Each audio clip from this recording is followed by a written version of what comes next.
அந்த worst client video போட்ட அப்புறம் தான் டெய்லர்ஸ் எவ்வளோ பாதிக்கப்பட்டிருக்காங்கன்னு எனக்கு தெரிஞ்சிச்சு. எவ்வளோ கமெண்ட்ஸ் பண்ணியிருக்காங்க. எனக்கு இப்படி நடந்துச்சுக்கா, எப்படி நடந்துச்சு, அப்படி நடந்துச்சுன்னு அவ்வளோ பேர் வந்து கமெண்ட் பண்ணியிருக்காங்க. ஆக்சுவலி வந்து சிலர் வந்து அந்த கஸ்டமரும் பாவம் நீங்கள் வந்து லேட் பண்ணிட்டீங்க அப்படின்னு சொல்லி அவங்களுக்கு சப்போர்ட் பண்ணியிருந்தாங்க. அவங்க எல்லாருமே யாருன்னு பார்த்தா அவங்களும் கஸ்டமர்ஸாக தான் இருக்காங்க. ஆக்சுவலி நான் அந்த வீடியோவில் சொல்லியிருந்தேன், சொல்லியிருந்தேன் என்னால் முடியாதுன்னு நான் சொல்கிறேன் அப்படின்னு சொல்லிட்டு. அதையும் அவங்க கவனிக்கல. 1 வீக்லேயே ஒரு ப்ளவுஸ் மட்டும் ஸ்டிச் பண்ணி கொடுத்தேன் அப்படின்னு சொன்னேன். அதையும் அவங்க கவனிக்கல. ஆனால் 1 மந்த் ஆயிடுச்சுன்னு நான் ஃபீல் பண்ணி நானே ஸ்டிச் பண்ணி கொண்டு போய் கொடுத்தேன்னு சொன்னதை மட்டும் பிடிச்சிட்டு 1 மந்த் பண்ணிட்டீங்க, நீங்கள் 1 மாதம் வச்சுருந்தீங்க, அப்படி தான் ரியாக்ட் பண்ணுவாங்க, நீங்கள் லேட் பண்ணீங்கன்னு இதே தான் ரிப்பீட்டடாக சொல்லிகிட்டே இருக்காங்க.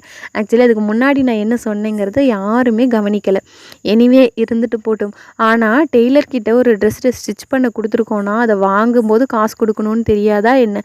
இந்த கஸ்டமர் எனக்கு லாஸ்ட்டில் ஒரு ட்ரெஸ் கொடுத்துருந்தாங்க. ஒரு 2, 3 செட் ஆஃப் ட்ரெஸ்ஸு.